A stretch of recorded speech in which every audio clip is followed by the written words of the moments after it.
Hola queridos amigos, bienvenidos a otro emocionante episodio de ¿Sabes quién es? Soy Axel. Hoy tenemos a un personaje que es un verdadero ícono de la cultura sudamericana.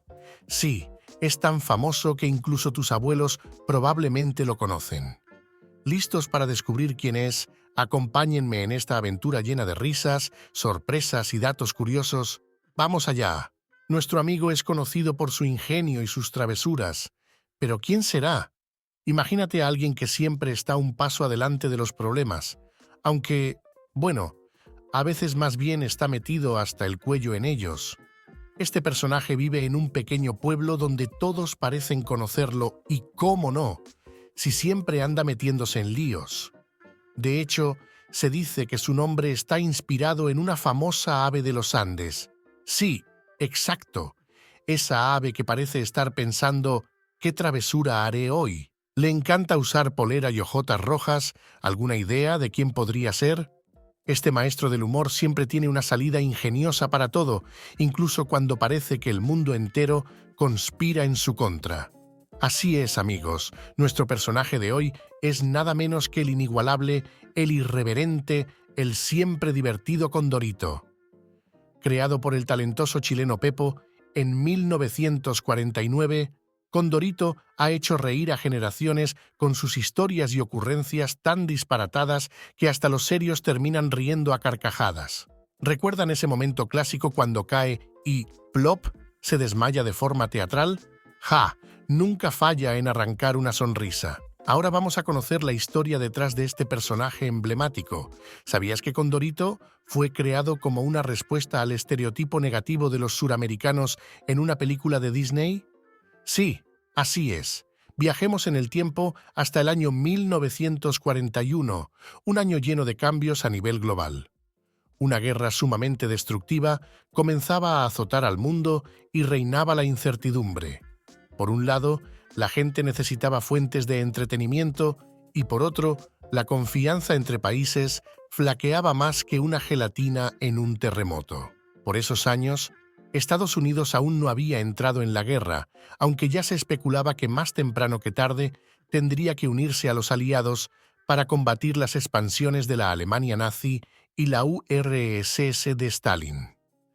En medio de todo este drama mundial, la industria del entretenimiento en Estados Unidos florecía como nunca, liderada por el maestro del cine animado, Walt Disney, un dibujante y productor que ya había saboreado el éxito tras la creación de personajes icónicos como el ratón Mickey y el pato Donald.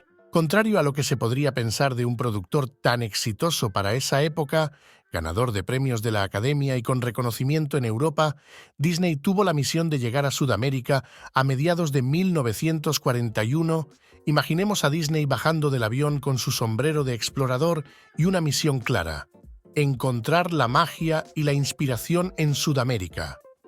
De acuerdo al libro De Película, del autor Fernando Purcell, la venida de Disney a Sudamérica se avisó como una importante oportunidad para crear nuevas tiras cómicas centradas en valores y personajes tradicionales de los países de este lado del mundo.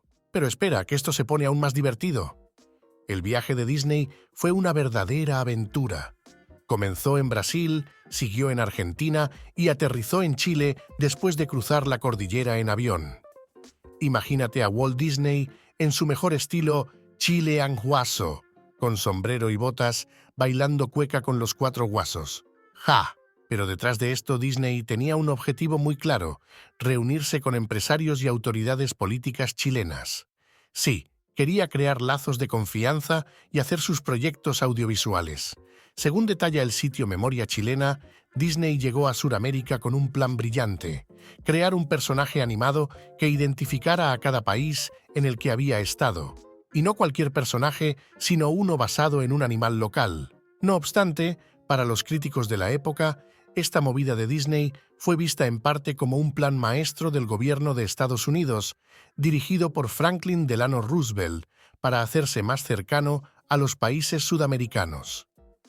El proyecto que creó Disney incluyó secuencias documentales de acción en vivo con imágenes de ciudades sudamericanas modernas, llenas de rascacielos y residentes vestidos a la moda.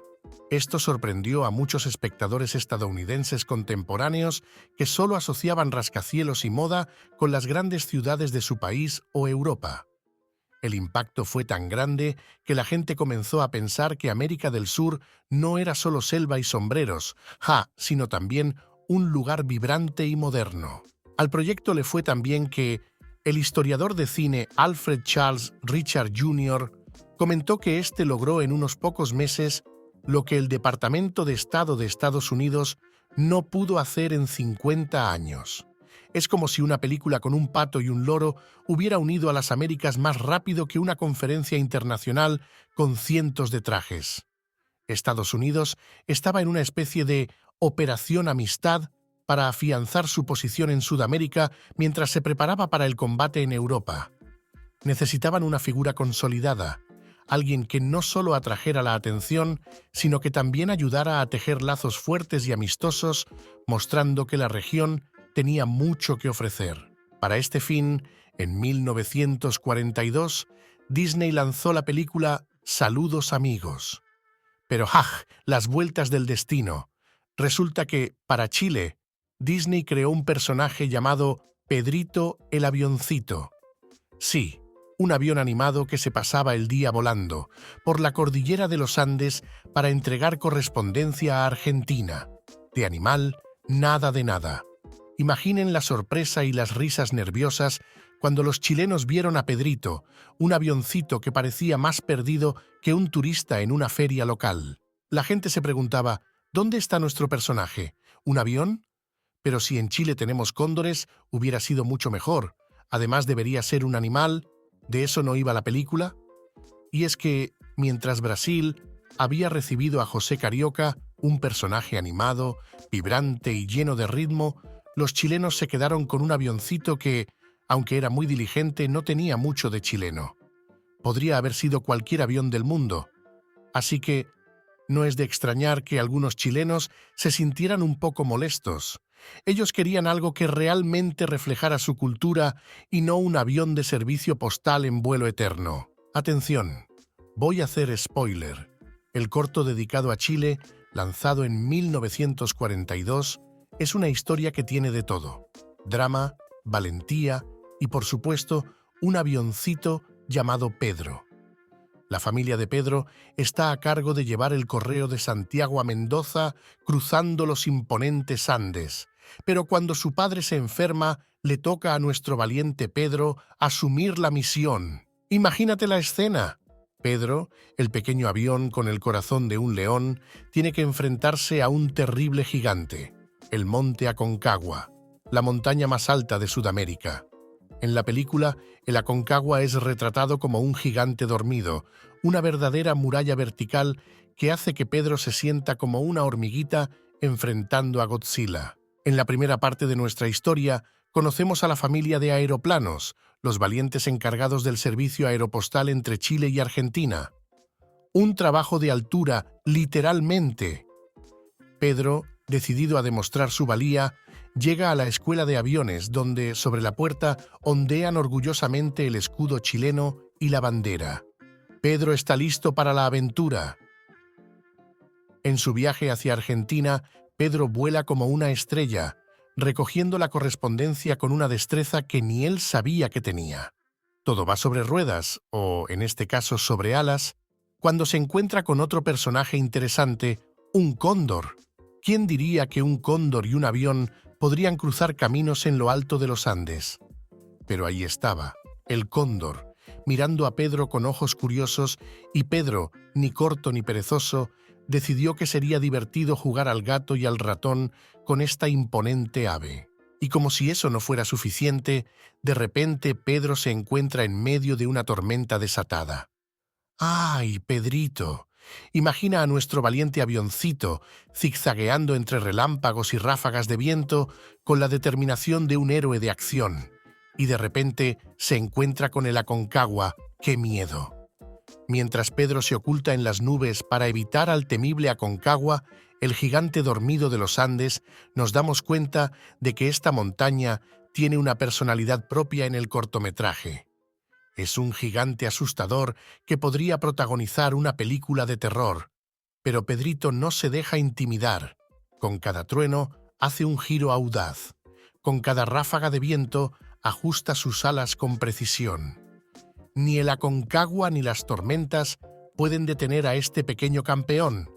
O eso creíamos, porque justo cuando parece que Pedrito está a punto de superar todos los obstáculos, se cae en un picado dramático. Mientras tanto, en la base de aviones, los padres de Pedrito están al borde de un ataque de nervios, con los ojos llenos de lágrimas, temiendo lo peor. ¡Pedrito, Pedrito! ¿Qué habrá pasado con él? Pero justo cuando ya están a punto de perder toda esperanza, ¡zas!, aparece Pedrito sano y salvo. ¿Y qué hace? Saca el correo que logró salvar con tanto esfuerzo. Después de todo ese drama y tensión, descubren que todo fue por una sola carta. Una carta. Increíble. Pero aquí viene el dato curioso. ¿Sabes para quién era esa carta? Para Jorge Couk Delano, caricaturista chileno. Sí, el mismo Delano que, en 1942, fue el anfitrión de Walt Disney durante su visita a Chile. Resulta que se hicieron tan amigos que Disney le envió un cablegrama invitándolo al estreno de su película Saludos amigos en Santiago. Pues bien, para iniciar este ambicioso proyecto, el productor reunió a varios dibujantes chilenos renombrados de la época, y entre ellos estaba un joven prometedor llamado René Ríos Boetiger. Este talentoso dibujante, que el mundo entero conocería como Pepo, era oriundo de Concepción. Según cuenta su sitio institucional, Pepo no quedó muy conforme con la manera en que Disney había mostrado la identidad chilena al mundo. Vamos, un avioncito para representar a todo un país. Eso no tenía ni pies ni cabeza. Chile merecía algo más, algo con sustancia y carácter. Pepo sentía que su país necesitaba un héroe que capturara el ingenio, la picardía y el buen humor de su gente. Alguien que pudiera enfrentarse a los desafíos con una sonrisa y una broma lista para lanzar. Y así, con ese espíritu audaz, nació la idea de Condorito. Condorito era justo lo que Chile necesitaba. Un personaje con garra, listo para cualquier aventura y con una chispa que iluminaba cada página. Según el citado medio, en esos años Pepo era reconocido como un verdadero patriota y un ferviente seguidor de las tradiciones chilenas. Pepo sabía que debía crear algo que realmente resonara con la identidad de Chile. No podía ser cualquier cosa, no señor. Tenía que ser algo con el alma chilena, algo que hiciera que la gente dijera, este sí es de los nuestros. La primera aparición de Condorito fue en el primer número de la revista OK, propiedad de Zig Zag, el 6 de agosto de 1949. Imaginen la emoción. En esa primera tira cómica, Condorito se estrenó nada menos que como un ladrón de gallinas ocasional. En esa historia, Condorito se lleva una gallina del gallinero, pero en lugar de disfrutar de un banquete, le entra el remordimiento. Sí, señoras y señores, nuestro héroe tiene conciencia. Decide devolver la gallina, pero justo en ese momento aparece un carabinero.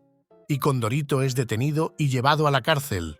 En su celda, se imagina al carabinero disfrutando de la sabrosa gallinita y no puede evitar pensar, esa gallina debería ser mía. La tira cómica era de 2 páginas enteras y fue un éxito rotundo. Así, nació Condorito, una mezcla perfecta entre un cóndor y un guaso chileno, un fiel representante de la cultura nacional. Pensé en nuestro escudo, pensé en el huemul y el cóndor, dijo Pepo, con una chispa en los ojos y una sonrisa traviesa. Sí, tú serías uno más de nosotros, Condorito. Así comenzó la aventura de nuestro plumífero amigo, como un pobre campesino que llegó a la ciudad con la esperanza de tener suerte. Como tantos otros en esos tiempos. Pepo vivía a una cuadra de la estación de ferrocarriles. Imagínate a Pepo de pequeño viendo pasar a estos campesinos con sus sacos de papas, gallinas y, claro, su picardía rural. Esa imagen se quedó grabada en su mente y ahí nació la esencia de Condorito. Y es que, en el Chile de principios de 1900, el campo no era precisamente un lugar lleno de oportunidades. Recordemos que el campesinado chileno estaba sumido en la extrema pobreza por la concentración de vastas tierras en manos de unos pocos, que además eran de baja productividad agrícola. Así que cuando Pepo decidió darle vida a Condorito, lo imaginó como ese rotito. Más adelante hablaré del roto chileno, simpático y algo desastroso, pero siempre con una sonrisa en la cara. Y claro, la influencia de Juan Verdejo, el famoso rotito desdentado y patipelado de la revista Topace, dibujado también por Pepo, fue clave. Oh, sí, Condorito tenía ese toque de Verdejo. Ambos usaban el humor para reflejar y criticar las realidades sociales de su tiempo, conectando con la gente a través de historias que, aunque divertidas, siempre tienen un toque de verdad y sabiduría popular. Pero nuestro querido Condorito no era solo un ladrón de gallinas. No, señor, era también un pillo de buen corazón, un romántico empedernido y un maestro del chiste. Sí, se emborrachaba, peleaba y a veces soltaba unas palabrotas en su propia jerigonza, pero siempre era buena gente. Un amigo de sus amigos que se adaptaba a cualquier situación porque, vamos, Condorito es un sobreviviente y nada lo detiene. Un verdadero chileno, pues... Sí, señor. Nada que ver con los personajes de Disney perfectos. Aquí no hay avioncitos, solo Condorito, su sombrero de guaso y su corazón de oro. Entonces, ¿cómo es que un muchacho que creció en una familia de clase acomodada, hijo de un reconocido cardiólogo, llegó a conocer tan bien a estos personajes del campo y la ciudad? Bueno, ahí está la magia de la vida de Pepo. Su papá, don René Ríos Guzmán, era de Santa Juana, un lugar donde no te sorprendas si ves a un guaso cabalgando al atardecer con una guitarra en una mano y un saco de papas en la otra. Pepo creció en un entorno donde los gañanes, guasos y campesinos eran vecinos. Recordemos que en su infancia vivió muy cerca a la estación de ferrocarriles. Pepo podía ver el desfile diario de todo tipo de personas que iban y venían por la calle Comercio, que ahora se llama Barros Arana. Ahí estaba el joven Pepo, observando con ojos curiosos a los comerciantes del mercado, a los viajeros con sus pañuelos atados a la cabeza y los pantalones arremangados, y a las señoras con sus canastas llenas de frutas y verduras, gritando los precios a todo pulmón. Y luego está la madre de Pepo, Amanda Boettiger, una mujer de temple que quedó huérfana de padre y madre a muy temprana edad junto a sus 7 hermanos. Sí, 7. De esa experiencia llena de resiliencia, de tener que sacarse las castañas del fuego sola, es fácil imaginar de dónde viene la actitud de Condorito, siempre positivo, siempre encontrando la manera de salir adelante, de echarse al hombro los problemas y convertirlos en una anécdota más para contar. ¿Ves? Condorito es un reflejo de lo mejor de Chile, gente que se las arregla, que se acomoda y que, pase lo que pase, siempre tiene una buena talla a mano para sacar una sonrisa. Por eso, cuando Pepo empezó a dibujar, no dibujó príncipes ni princesas, dibujó a personajes que conocía de verdad, a gente que había visto pasar por su barrio, gente que, como su mamá y su papá, sabían lo que era darle duro a la vida. Imagínate hace 70 años, una tira cómica nacional que te hacía reír y pensar al mismo tiempo. Con humor afilado y picante, Condorito se burlaba de las normas, rompiendo tabúes y desnudando las diferentes capas de la sociedad chilena. Fue entonces cuando Pepo, con su lápiz tan filoso como su ingenio, nos presentó a este pajarraco astuto y caradura, siempre listo para una buena broma. Condorito era un auténtico buscavidas con un corazón tan grande como los Andes, que no tenía problema en saltarse algunas reglas con tal de salir adelante. Pero lo hacía con tanta gracia y picardía que no podías evitar encariñarte con él. Un personaje pulcro y perfecto, para nada. Condorito representa a ese chileno que se las ingenia, que nunca se rinde y está lleno de vida. Pero Pepo no se quedó ahí. No, señor. Su verdadera jugada maestra fue hacer de Condorito un espectáculo 100% chileno. ¿Cómo lo hizo? Incorporando todo lo que hace que Chile sea Chile, la bandera, las ciudades, los barcos de la Escuadra Nacional, los temas de actualidad, abordaba y comentaba los problemas y noticias locales de Chile y eventos internacionales que eran de interés general. Cada episodio estaba cargado, de idiosincrasias de los pueblos hasta las particularidades de la vida urbana. También metía mano en debates políticos, económicos y sociales que estaban en el aire. Así, Condorito no solo era una tira cómica, sino un espejo gigante de la realidad chilena. Los lectores se veían reflejados, se reían de sí mismos y encontraban críticas sociales camufladas en bromas.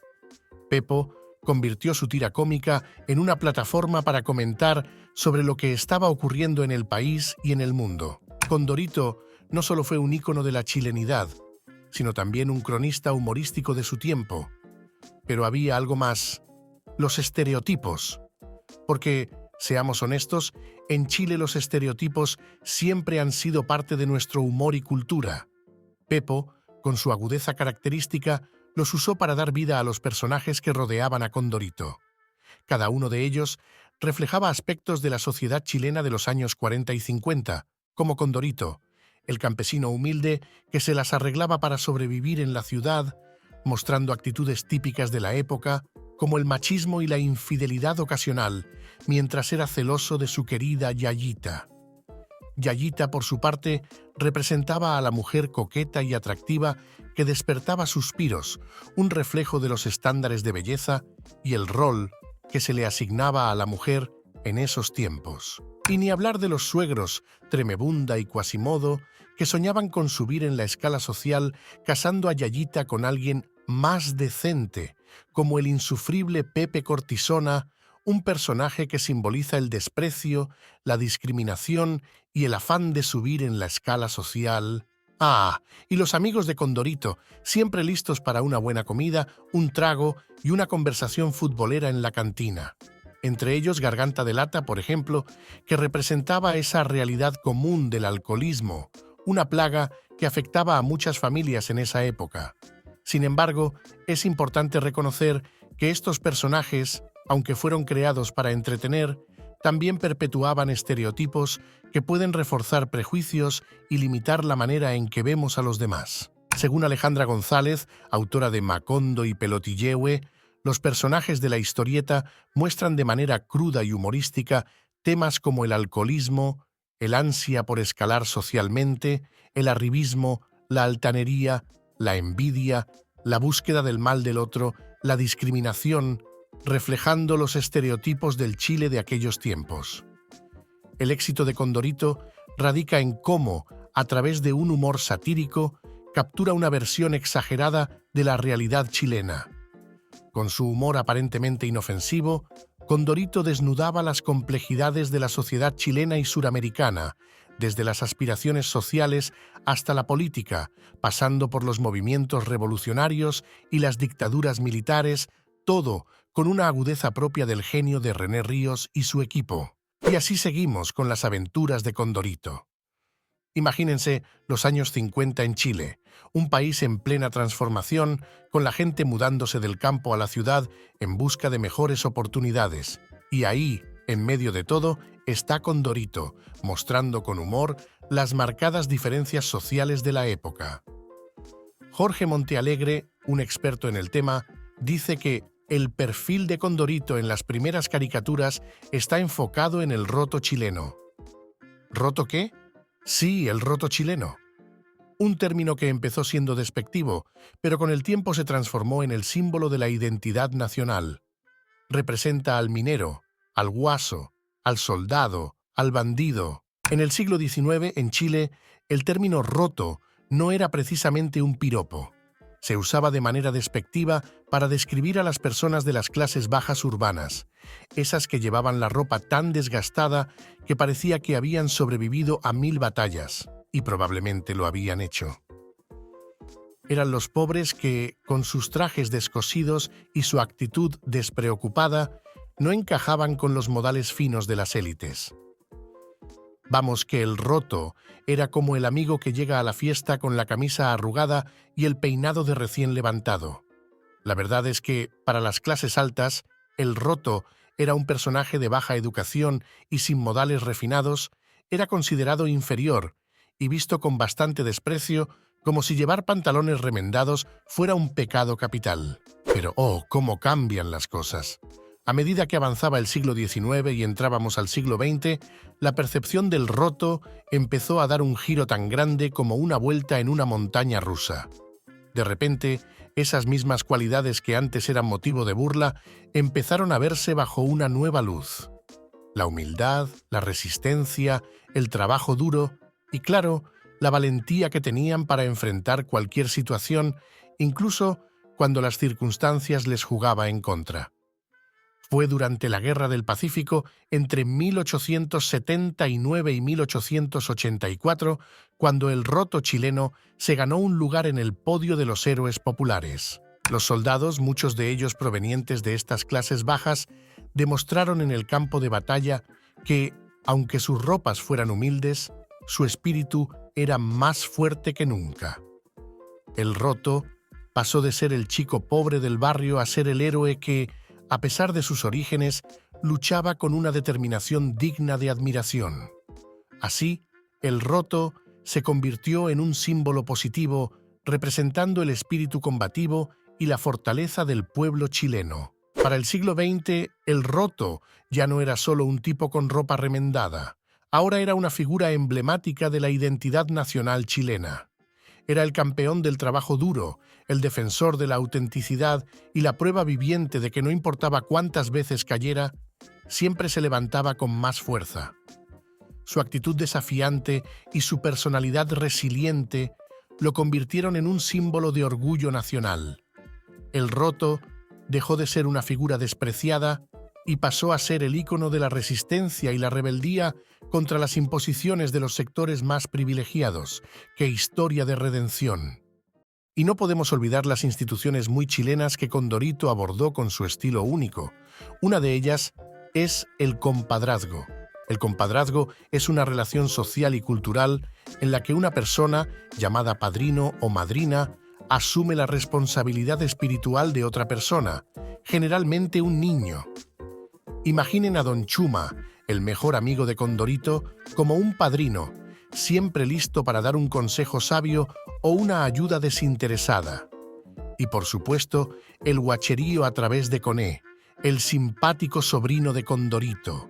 Coné, con su inocencia y travesuras, reflejaba la vida de muchos niños en situaciones de marginalidad, pero siempre con un toque de humor y esperanza. ¿Cómo no amar a este pequeño travieso? La evolución de un ícono. Condorito original. Así nació Condorito, con un cuerpo bajito, redondito y un pico tan largo que parecía que si estornudaba, tumbaba una mesa entera. Era pequeño, pero tenía actitud, porque claro, hasta los cóndores tienen que empezar por algo. Refinamiento. Pepo pensó, a ver, ¿y si hacemos que Condorito deje de parecer una caricatura de su propio pico? Así que lo afinó un poquito, le ajustó el cuerpo y ¡bam! Ahora sí, un cóndor con estilo. Ya no solo era chistoso, también empezaba a verse bien. ¿Qué más se puede pedir? Clásico y modernización. Y aquí es donde Condorito alcanza la fama y la forma que todos amamos. Redondito, simpático, como ese amigo que te cae bien aunque nunca invite nada. Pero claro, los tiempos cambian, así que le dieron un upgrade a las líneas y los detalles. Condorito ahora estaba ready para las nuevas generaciones sin perder su chispa. Era digital, y cuando todos pensaban que ya lo habían visto todo, ¡pum! Condorito llega a la pantalla grande en 3D, demostrando que, con plumas o sin ellas, sigue siendo el rey. En la película vuela alto, se mete en líos, demostrando que incluso los íconos del cómic pueden adaptarse y seguir volando en el corazón de los fans. En 1955, Condorito da el gran salto, deja atrás su pasado de apariciones esporádicas para convertirse en la estrella de su propia historieta. Ese mismo año, las recopilaciones de chistes comienzan a despegar, y nuestro cóndor ya luce su aspecto más definitivo. El 21 de diciembre de ese año marca un día histórico, la primera publicación oficial de la tira cómica Condorito, y desde el principio, este cóndor no solo destaca por su humor, sino también por su gama de colores única: rojo, marrón, rosado, negro, blanco, gris y de vez en cuando un toque de verde, colores que se han mantenido fieles a su estilo a lo largo de los años. Condorito en el cielo de las publicaciones. En 1961, nuestro plumífero amigo dio otro paso audaz y pasó a publicarse 2 veces al año. Más risas para todos. Desde el número 7 hasta el 82, estos fueron conocidos como los famosos Condoritos numerados, con su numeración bien resaltada en la portada. En 1962, Condorito no pudo resistirse al furor del fútbol y dedicó su 9º libro al Mundial, que se celebró en Chile ese mismo año. Así es, Condorito también se puso la camiseta para apoyar a los jugadores. Entre 1965 y 1982, las publicaciones de Condorito tuvieron un ritmo un tanto impredecible, como un cóndor tratando de bailar cueca. Pero a partir de 1970, el cóndor se puso serio, bueno, tan serio como puede ser Condorito, y empezó a publicarse trimestralmente hasta el último número de 1979. Hay que destacar que cada revista en estos años generalmente tenían entre 64 y 96 páginas. Este número podía variar ligeramente dependiendo de la edición y el país de publicación. El universo Condorito se expande. En 1974, Condorito dejó de ser solo tinta y papel para volverse una obra maestra en blanco y negro que tú podías colorear a tu antojo. Adiós a la rutina, hola a la diversión de darle vida a nuestro cóndor favorito con colores locos. Luego, en febrero de 1975, llegó el Especial Condorito, Clásicos de la Historieta, la primera recopilación que nos dejó el pico abierto. Qué manera de celebrar el ingenio del cóndor, pero eso no fue todo, porque para la Navidad de ese año llegaron los primeros juguetes de Condorito y su travieso sobrino Coné. ¿Te imaginas un árbol de Navidad repleto de estos personajes? Era el sueño de todo niño. En 1976, los derechos internacionales de Condorito volaron al norte, siendo adquiridos por una editorial en Estados Unidos. Al año siguiente, en el 77, Argentina estrenó la primera edición internacional de Condorito. Pero eso no fue todo, porque ese mismo año, nuestro cóndor conquistó los cielos de Colombia y Venezuela con su propia revista. En el 79, Condorito decidió que era hora de dejar los malos hábitos y apareció en las últimas historietas donde fuma. Para febrero de ese año, inició algo glorioso en el mundo de las historietas, la selección de oro de la revista Condorito. Imagina una edición de excelente calidad y tamaño gigante, con tapas duras. Como si Condorito hubiera estado tomando espinacas a lo Popeye. Este lanzamiento fue solo el comienzo de una era brillante. La década de los 80 fue, sin duda, la mejor época para Condorito. Empezando la década, nuestro cóndor favorito se transformó en una publicación bimestral. Para 1982, Condorito estaba más ocupado que nunca, publicando 9 veces al año. Ese mismo año, el cóndor voló hasta Brasil, publicándose por primera vez en una edición no hispana. En octubre de ese año, Coné, el travieso sobrino de Condorito, hizo su gran entrada con la revista Coné el Travieso. Empezó como una pequeña sección dentro de la revista de su tío, pero solo duró 4 números ahí. A partir del 5º número, Coné se independizó y sacó su propia revista en un tamaño chiquito. Pero ojo, no se quedó así por mucho tiempo. Después del número 75, decidió que necesitaba más espacio para sus travesuras y ¡pum!, su revista creció al tamaño normal. Coné no se anda con rodeos cuando se trata de ser el protagonista. ¿Quién no ama a un sobrino así? Coné no estaba solo en sus travesuras. Pronto se unieron a él nuevos personajes como Huevito, Genito, Fonolita, Tacañito y Gargantita, un equipo que garantizaba carcajadas. En el 83, Condorito se convirtió en una revista mensual, manteniendo el ritmo hasta el 89. Luego, entre 1990 y 2009, Condorito decidió que una vez al mes no era suficiente, así que se publicó cada 15 días. El cóndor estaba en todas partes y su humor era imparable. Desde 2009, Condorito decidió que era hora de sacar sus alas a pasear y comenzó a conquistar el mundo con su humor clásico, pero fresco. Gracias a un proyecto audaz liderado por Editorial Televisa Ecuador, nuestro querido Cóndor se asoció con los periódicos más influyentes de Norteamérica y Sudamérica. Ecuador, Colombia y México son los capitanes de este barco de risas, lanzando un asombroso tiraje anual de 14 millones de ejemplares. Eso es un montón de cóndores sueltos en el aire. En octubre del 2013, este nuevo enfoque de distribución conjunta convirtió a Condorito en la revista de historietas más leída en Colombia, volando alto de la mano del periódico Que Hubo. Y esto es solo el comienzo, porque se avecinan más lanzamientos importantes en la región. El éxito ha sido tan notable que el prestigioso Instituto Tecnológico de Monterrey ha incluido este proyecto en sus maestrías de marketing, como un caso de estudio brillante de cómo reposicionar una marca. Condorito no solo nos hace reír, sino que también es una lección en el arte de conquistar el mercado. Condorito nunca dice adiós. El cóndor siempre regresa.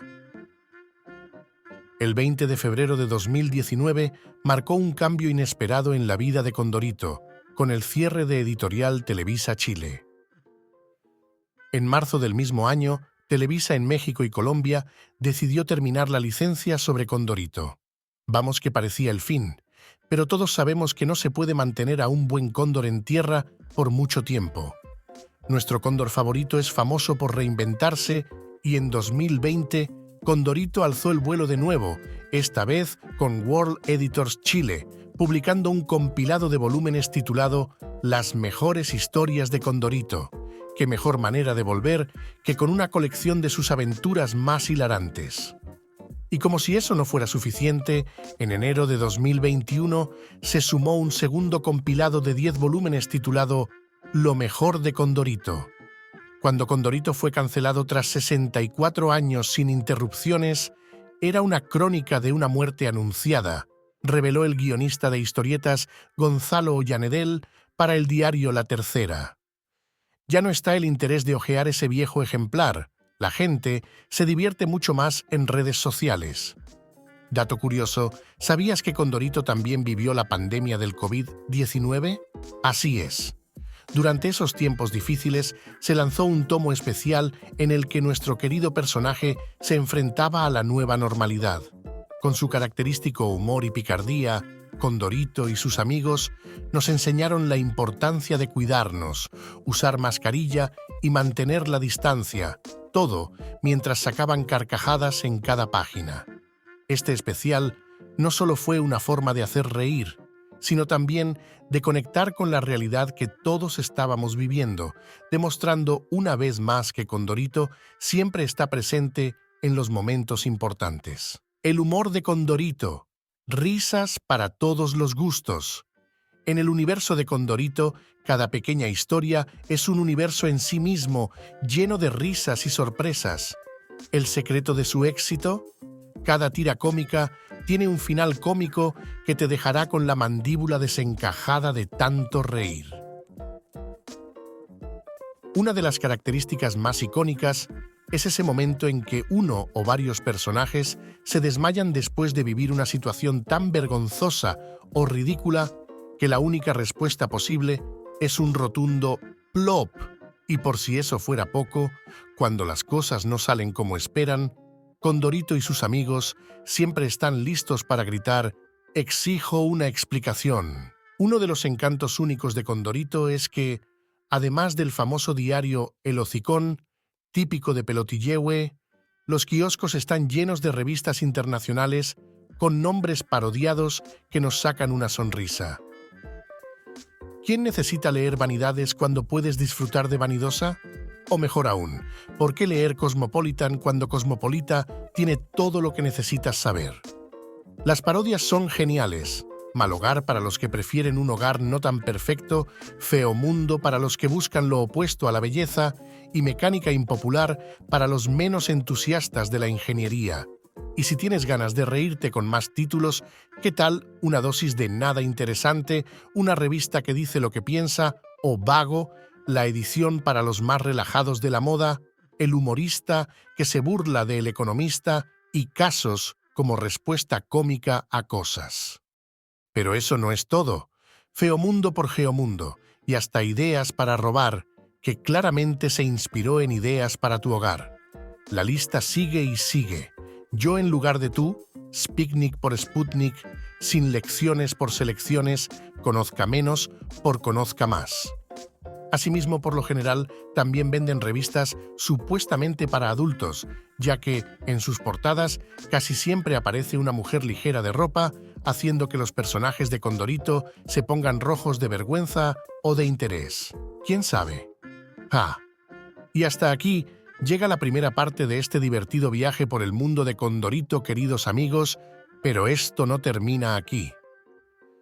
Aún tenemos mucho más por explorar sobre este icónico personaje y todas sus ocurrencias.